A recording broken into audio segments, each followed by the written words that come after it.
Rotted Reviews, and I have a bit of an interesting movie to talk about today.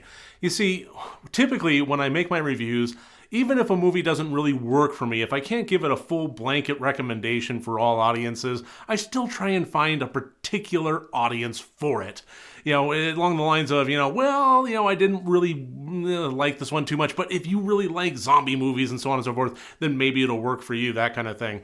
And the movie I'm going to be talking about today is kind of along that ilk. It's not something that I can really give a full blanket recommendation for. I don't think it's going to be something that is well received by a huge variety of audiences, but I do think that there is a particular subset of horror movie lover out there that will enjoy this one, and here's the thing, I'm among them. And so today I'll be talking about the 2017/2020 movie, The Haunted Hotel. I think this is another case in which it was made in a particular year and then just kind of floated around struggling to find distribution until recently, but it is currently available to find on some VOD platforms, including Amazon Prime. Written and directed by, honestly, too many people to mention here, this is an anthology movie made up of 8 segments, not a compilation movie. It's an anthology, which means that all of the short segments in this were purpose-built for this feature, as opposed to just something that was assembled by a distributor looking at shorts and film festivals and cobbling them together with sometimes a loose binding storyline. No. All of these were made to be included in The Haunted Hotel. And for an anthology, it's kind of interesting because this movie doesn't really have a binding storyline. It more has a binding setting.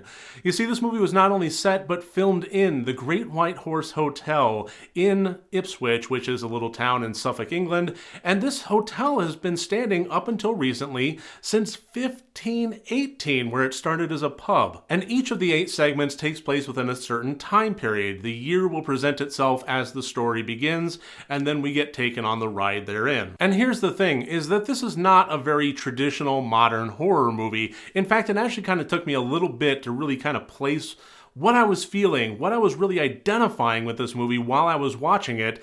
And the one thing that really kind of stood out to me is Amicus anthologies. That's right, the great British anthology series that spanned the 1960s and 70s, starring some great talent actors like Christopher Lee, Peter Cushing, the list goes on.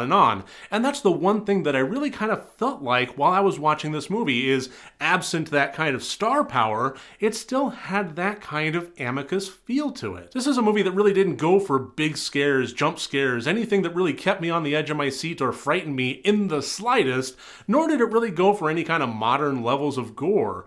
This actually had more of a reserved tone to it. Something that felt more like servicing the macabre and the tales of terror and the mysteries of murder. That kind of old world horror movie style. And that's the kind of thing that makes it so that I can't really give it a blanket recommendation for modern horror audiences, but at the same time, I have to say that I did enjoy it. I don't like repeating myself with adjectives too awful much, and it kind of feels like I've used my quota of this one in my review of A Ghost Waits, but damn it, this movie was charming. And yeah, not all of the 8 segments worked for me, but enough of them did that I can say that I would recommend it for folks that love these kind of movies like myself.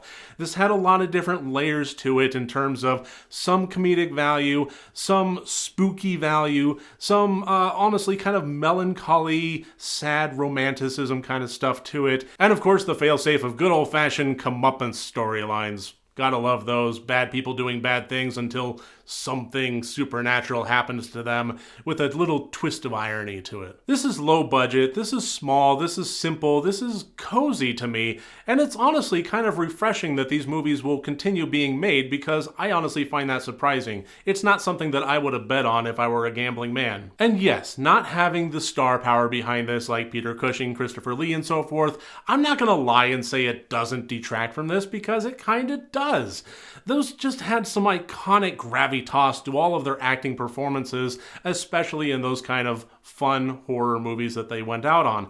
So yes, something kind of felt like it was missing, but at the same time, I'm also not really ready to put myself in a place to say that would Tales from the Crypt, if it didn't have Peter Cushing, have been something that I wouldn't recommend? Would it have been something completely lackluster? Would it have been a pile of shit? Absolutely not. And so likewise, I'm not willing to say that without gravitas star power, that The Haunted Hotel is not worth watching. I just think that when we talk about a modern horror movie, especially in this day and age of a lot of gore or a lot of mumble gore, that something that is kind of old world charming like this would really be received very well by a wide audience. But if you're like me and you do hold that candle for those films of the past, I do recommend giving this one a shot. It's cute, it's charming, it's cozy, it's The Haunted Hotel. Thank you so much for joining me here today. I look forward to seeing you on my next review. Remember, next time you want to watch a horror movie, first make sure that it's good and rotted.